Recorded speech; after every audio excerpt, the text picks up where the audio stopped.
ബൈബിളിൽ 4 അധ്യായങ്ങളുള്ള ഒരു പുസ്തകം പഴയ നിയമത്തിലുണ്ട്. രൂത്തിൻ്റെ പുസ്തകം എന്നാണ് ആ പുസ്തകം അറിയപ്പെടുന്നത്.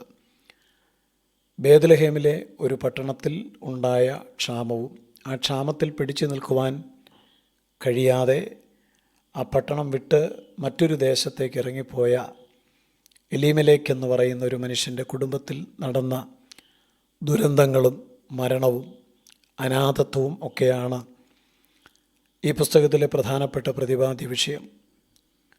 1-ാം അധ്യായം ആരംഭിക്കുന്നത് വേദനയോടെ ആണെങ്കിലും ചില മരണങ്ങളെക്കുറിച്ചും ചില സ്ത്രീകൾ വിധവമാരായതിനെക്കുറിച്ചുമൊക്കെ പറഞ്ഞുകൊണ്ടാണെങ്കിലും ഒടുവിലത്തെ അധ്യായം അവസാനിക്കുന്നത് വളരെ ആനന്ദത്തോടും ആഹ്ലാദത്തോടും കൂടിയാണ്.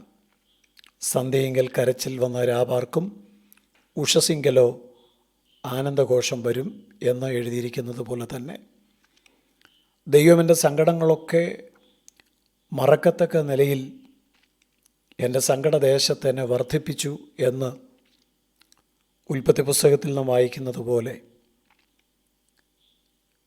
രൂത്തിൻ്റെ പുസ്തകം 2-ാം അധ്യായം 3-ാമത്തെ വാക്യത്തിൽ വളരെ മനോഹരമായ ഒരു വചനമുണ്ട്.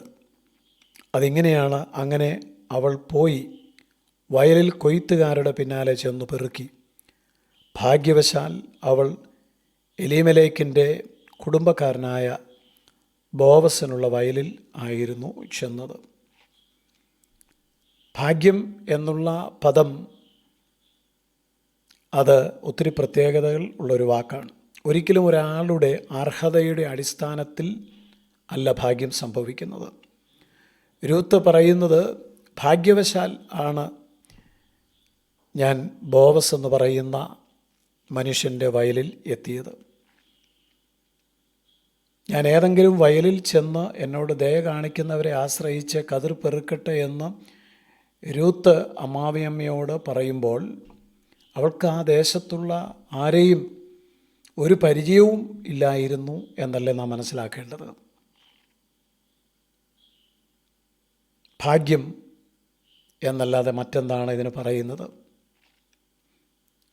10-ാം തലമുറയ്ക്ക് പോലും ദൈവസന്നിധിയിൽ പ്രവേശിക്കുവാൻ പാടില്ല എന്ന് തിരുവെഴുത്തിൽ പറഞ്ഞിരിക്കുന്ന ഒരു കൂട്ടം ആളുകളുണ്ട്, മോവാബ്യർ. ആ മോവാബ്യരിൽ നിന്നുള്ള ഒരു സ്ത്രീയായിരുന്നു രൂത്ത് എന്ന് പറയുന്നത്. മോവാബ്യ സ്ത്രീയാണ്. അവൾക്കെന്ത് അർഹതയുണ്ട് ദൈവസന്നിധിയിൽ വരുവാനും അനുഗ്രഹിക്കപ്പെടുവാനും? ഒന്നുമില്ല. അർഹതയുടെ അടിസ്ഥാനത്തിലല്ല അവൾക്ക് ലഭിച്ച ഏറ്റവും വലിയ ഭാഗ്യം ദൈവകൃപയുടെ അടിസ്ഥാനത്തിൽ മാത്രമായിരുന്നു എന്നുള്ളത് മനസ്സിലാക്കണം. അവൾ ഭാഗ്യവശാൽ ചെന്നെത്തിയത് മഹാധനികനും പട്ടണവാതിക്കൽ പ്രസിദ്ധനുമായ ബോവസിൻ്റെ വയലിൽ ആയിരുന്നു. ഇസ്രായേലിൻ്റെ ചരിത്രത്തിൽ എല്ലാ കാലവും ഏറ്റവും കൂടുതൽ ആദരിക്കപ്പെടുന്ന ദാവീദിൻ്റെ മുതുമുത്തശ്ശി എന്ന് പറയത്തക്ക നിലയിൽ കർത്താവായ യേശുക്രിസ്തുവിൻ്റെ വംശാവലിയിലേക്ക് പ്രത്യേക സ്ഥാനം ലഭിച്ച, കീർത്തി ലഭിച്ച മോവാബ്യ സ്ത്രീയായ രൂത്ത് പറയുന്നു, ഭാഗ്യവശാൽ ആണ് ഈ സൗഭാഗ്യങ്ങളെല്ലാം എനിക്ക് ലഭിച്ചത്. ഈ പദം നാം ചിന്തിക്കുമ്പോൾ ദൈവമക്കൾ അനുഭവിക്കുന്ന അവസ്ഥ എത്ര ഭാഗ്യകരമായ അവസ്ഥയാണ്. 10-ാം തലമുറയ്ക്ക് പോലും ദൈവസന്നിധിയിൽ വരുവാൻ യോഗ്യതയില്ലാത്ത മോവാബി പെൺകുട്ടിയായ രൂത്തിന് ഭാഗ്യ പദവി ലഭിച്ചെങ്കിൽ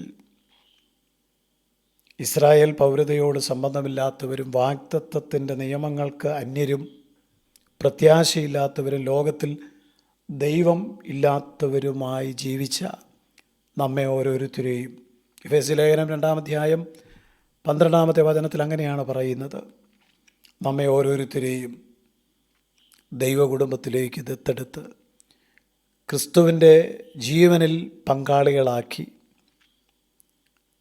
ക്രിസ്തുവിൽ വസിക്കുവാനുള്ള അനുവാദം തന്ന് പുത്രത്വത്തിൻ്റെ ആത്മാവിനെ തന്ന് ദത്തെടുപ്പിലൂടെ നമുക്ക് പുത്രത്വം തന്ന് അവകാശികൾ ആക്കിയ അനുഭവം ഓർക്കുമ്പോൾ നമുക്കും പറയുവാൻ കഴിയേണ്ടത് ഇതുമാത്രമാണ്. ഭാഗ്യവശാൽ ദൈവകൃപയാൽ എൻ്റെ ജീവിതത്തിലെ യോഗ്യതയുടെ അടിസ്ഥാനത്തിലല്ല, അർഹതയുടെ അടിസ്ഥാനത്തിലല്ല, ഭാഗ്യവശാൽ എനിക്ക് ലഭിച്ച ദൈവകൃപ എന്നത്രേ. അതിക്രമങ്ങളാലും പാപങ്ങളാലും നാം മരിച്ചവർ ആയിരുന്നു, കോപത്തിൻ്റെ മക്കളായിരുന്നു, പ്രകൃതിയാൽ ജാതികൾ ആയിരുന്നു, ഒരു പ്രതീക്ഷയ്ക്ക് നമുക്ക് വക ഉണ്ടായിരുന്നില്ല. ഇതൊക്കെയാണ് കഴിഞ്ഞ കാലത്തിൽ നമ്മുടെ നിർഭാഗ്യകരം എന്ന് നമുക്ക് വിശേഷിപ്പിക്കാൻ പറ്റുന്ന ജീവിതമെന്ന് പറയുന്നത്. പക്ഷേ ഇപ്പോഴോ ക്രിസ്തുവിൻ്റെ രക്തത്താൽ നാം സമീപസ്ഥരായിത്തീർന്നു. അവിടുന്നാണ് നമ്മുടെ സമാധാനം. കരുണാസമ്പന്നനായ ദൈവമോ നമ്മെ സ്നേഹിച്ച മഹാസ്നേഹം നിമിത്തം നമ്മെ ക്രിസ്തുവിനോടുകൂടെ ജീവിപ്പിച്ചു. എത്ര ഭാഗ്യമാണ്! ഇത് മാത്രം കൊണ്ട് തീരുന്നതല്ല നമ്മുടെ ഭാഗ്യ പദവി എന്ന് പറയുന്നത്. തൻ്റെ കൃപയുടെ അത്യന്ത ധനത്തെ വരും കാലങ്ങളിൽ കാണിക്കേണ്ടതിന്, താൻ ഇരിക്കുന്ന ഇടത്ത് നമ്മയും ഇരുത്തേണ്ടതിന് വേഗത്തിൽ വരാമെന്നുള്ള വാഗ്ദത്തം തന്ന് ആത്മാവിൽ നമ്മെ മുദ്രയിട്ട ആ ദൈവസ്നേഹം ഓർക്കുമ്പോൾ നാം ഭാഗ്യവാന്മാർ തന്നെയാണ്. അങ്ങനെ എണ്ണുവാൻ നമുക്ക് കഴിയട്ടെ. പരിശുദ്ധ പിതാവേ, അവിടുത്തെ വചനപ്രകാരം എത്രയോ ഭാഗ്യകരമായ അനുഭവത്തിലേക്കാണ് ഞങ്ങളെ അവിടുന്ന് നയിക്കുന്നത് എന്നോർത്ത് ഞങ്ങൾ അങ്ങേ സ്തുതിക്കുന്നു. യേശുക്രിസ്തുവിൻ്റെ നാമത്തിൽ പ്രാർത്ഥിക്കുന്നു. കേൾക്കണം.